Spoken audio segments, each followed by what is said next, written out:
More than 6 weeks after I submitted a public records request concerning Marion's purchase of the former Rite Aid property and its lease to Goodwill, significant portions remain unfulfilled. The May 27 request sought communications, appraisals, draft leases, legal reviews, financial records and documents explaining why the lease was passed as emergency legislation.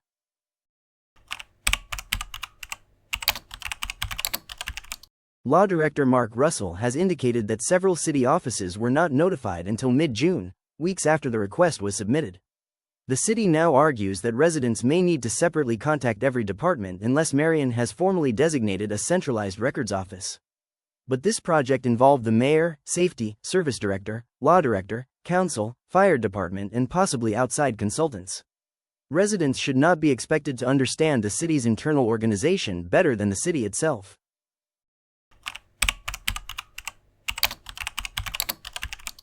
The city says an electronic keyword search identified more than 3,000 files, although many may not be responsive. Despite that volume, no clear completion schedule has been provided. Reasonable review and redaction take time, but the city could still release responsive records in batches rather than withholding everything until the entire search is complete. The city also identified a box containing approximately 4,000 pages of fire station plans and related records. At 5 cents per page, copying the entire box would cost about $200.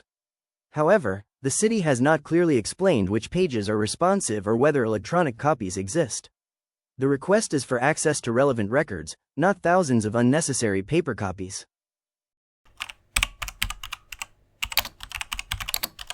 I also requested legal analysis concerning whether Ohio Revised Code 721.03 applied to the lease. The city says no such records exist because it believes the law does not apply. But if that legal conclusion was reached, was it researched, discussed or documented anywhere? Without those records, the public is left with the city's final assertion but no explanation of how it reached that decision. I originally gave the city until July 1st. After officials said progress was being made, I extended the deadline until July 7th because I would genuinely prefer to avoid court.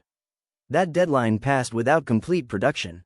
I then notified the mayor, law director and council that I intended to move forward with a public records complaint if the remaining records or a sufficient response were not received. The former Rite Aid was purchased with fire levy funds for possible fire department use. That project was later placed on hold, and the city quickly moved to lease the building to Goodwill for approximately $4,000 per month through emergency legislation.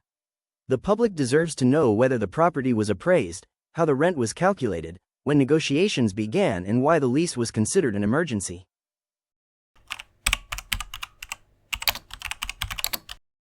I have clarified the request, extended deadlines and repeatedly asked for updates.